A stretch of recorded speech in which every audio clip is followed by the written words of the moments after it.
Hi there movie fans, and welcome to this edition of Movies. Today I'm going to be looking at a movie called Kinds of Kindness, and it's the latest Yorgos Lanthimos movie.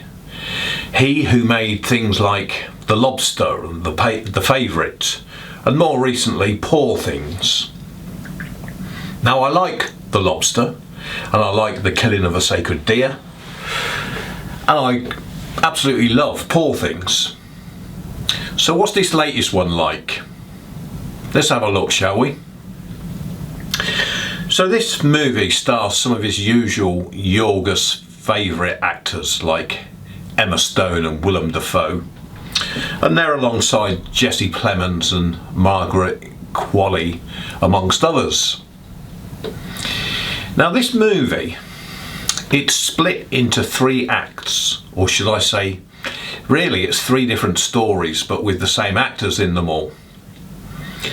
But they're all in completely different scenarios. One problem I have with this is, was it because he had 3 stories but not enough to make 3 movies? Basically 3 short stories. I suppose one way would have been to take one small script, pad it out with a load of waffle to stretch it to a full movie.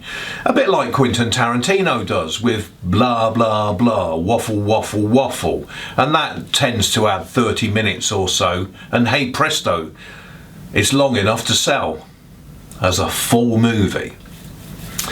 However, he didn't do that.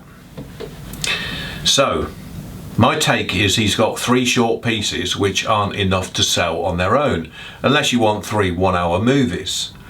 So if you stick them all together as a 3-piece, you have something that you can release.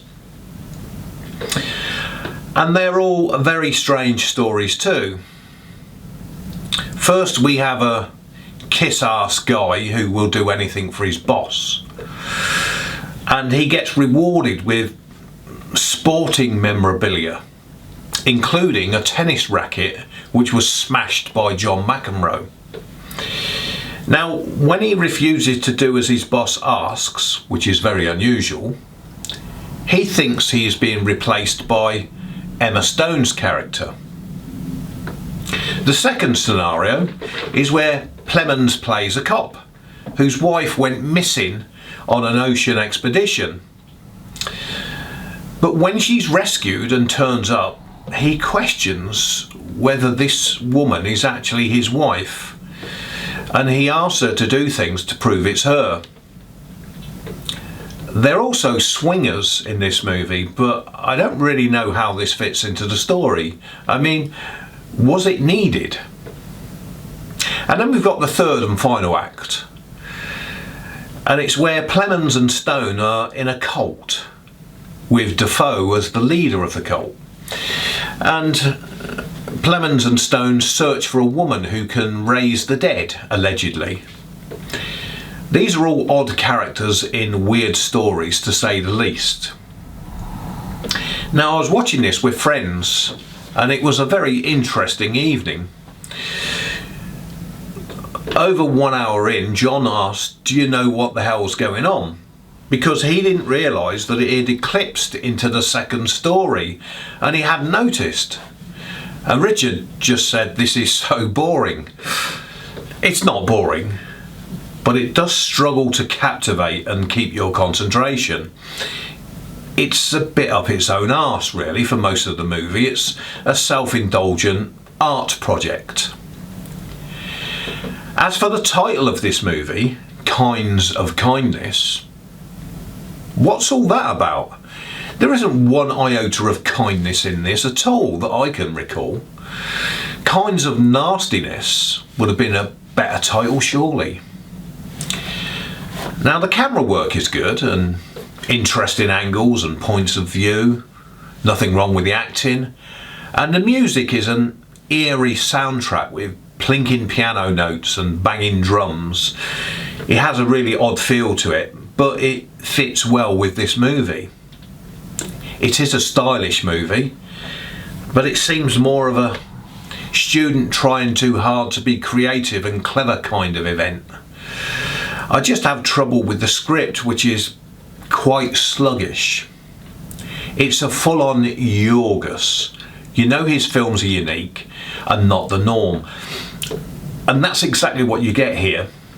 But I think he pushed it too far away from being entertaining. Some will absolutely love this. Many will hate it.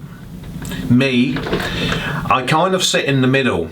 I know it's clever and it looks good, but it just didn't do enough for me.